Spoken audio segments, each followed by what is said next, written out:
Olá, gente. Como sempre, bom dia, boa tarde ou boa noite, depende da hora que vocês vão ver o vídeo. Seguinte, essa é a nossa primeira aula sobre esse assunto. A primeira aula minha, né? Eu já coloquei algumas coisas lá na plataforma, mas eu quero dar a minha contribuição. E eu fiz um resumo aqui do que eu acho importante vocês saberem. Talvez eu fale algumas coisas do que alguns professores já falaram lá, mas serve de reforço. Como vocês podem ver aí, o título do vídeo, né? A aula é Direito e Cidadania. E eu vou começar com uma fala que eu já usei em outras aulas, mas ela serve para explicar, para a gente começar a entender esse assunto. A fala é do Max Weber, e essa fala ou citação diz o seguinte: o Estado possui o monopólio legítimo do poder. Vou repetir. O Estado possui o monopólio legítimo do poder. O que significa isso? Vamos começar de trás para frente. Poder. O poder pode ser traduzido como força ou violência, certo? Se a gente voltar mais na frase, tem outras duas palavras que é importante a gente entender. Monopólio e legítimo. Monopólio significa que só o Estado pode fazer isso, só o Estado detém o poder.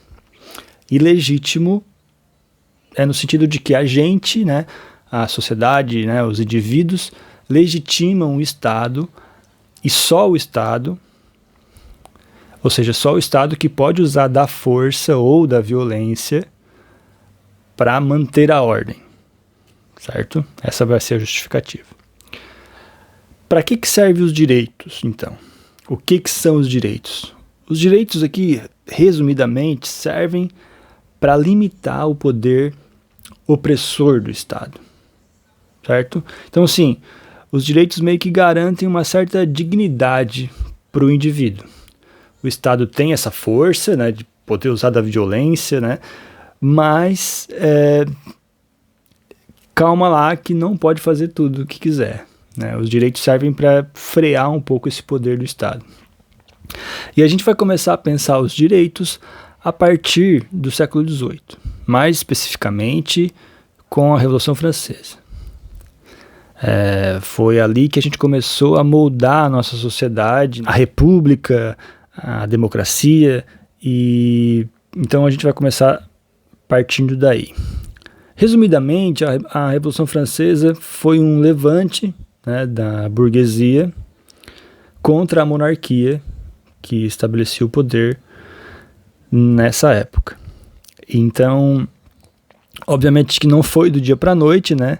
Teve outros filósofos, aliás, vários filósofos, John Locke, Rousseau, e que começaram a pensar algumas coisas sobre direitos naturais, né? Direito à propriedade privada, direito à vida e etc. E chegou uma hora em que a burguesia se reuniu, se organizou e fez a Revolução Francesa. Eles realmente cortaram a cabeça do rei. Tanto que o símbolo da Revolução Francesa é uma guilhotina, né? Ou seja, foi uma revolução violenta e etc.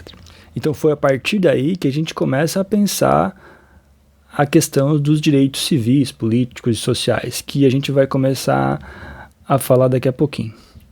Aliás, foi na Revolução Francesa que começou a surgir as primeiras ideias da Declaração Universal dos Direitos do Homem.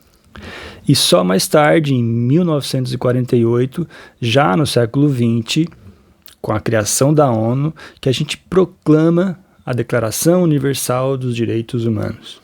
Lembrando que a ONU, né, criada em 1945, foi a Organização das Nações Unidas, foi meio que uma ideia inteligente de pensar, peraí, gente, não vamos se matar mais, né? Vamos pensar direito, né? Porque, tipo, a guerra acaba em 45, a Segunda Guerra acaba em 45, e a gente percebeu que aquelas coisas que aconteceram com Hitler e o massacre aos judeus e etc. não poderiam voltar a acontecer. Então a gente organiza a ONU, né, meio que para começar um tratado de paz e mais tarde a gente proclama a Declaração Universal dos Direitos Humanos, e ali a gente escreve as coisas mais detalhadamente. Aí a gente vai começar a falar sobre os direitos civis, políticos e sociais. A gente meio que dividiu esses direitos, né, organizou eles para facilitar o entendimento.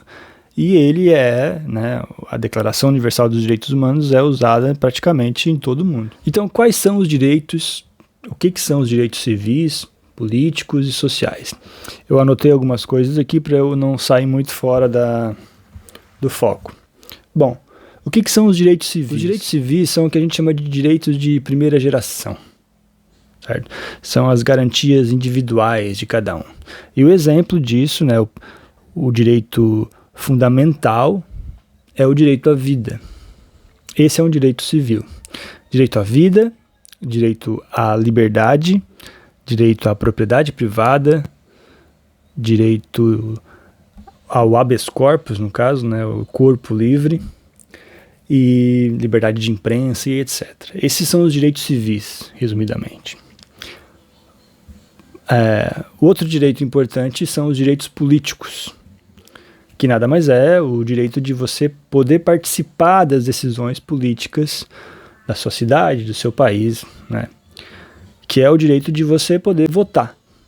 Votar e ser votado, tá? E o outro direito são os direitos sociais, que esses sim garantem que você viva uma vida digna, né?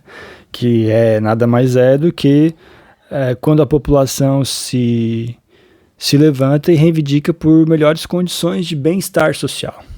E o que garante o bem-estar social à população é direito à educação, direito à saúde, direito à segurança, direito a emprego, renda, moradia e etc.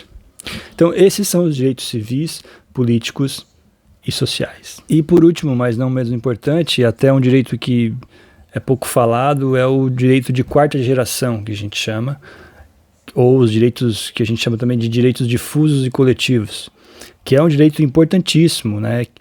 Que é aquela ideia de, por exemplo, garantir a democracia, o direito à informação, ao pluripartidarismo, o direito ao meio ambiente, ou seja, todo mundo deve ter direito a respirar ar puro, a tomar água limpa e etc.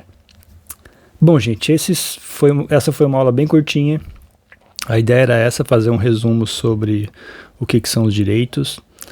E é isso aí. Qualquer coisa chama lá na plataforma, no WhatsApp, e é isso aí. Falou!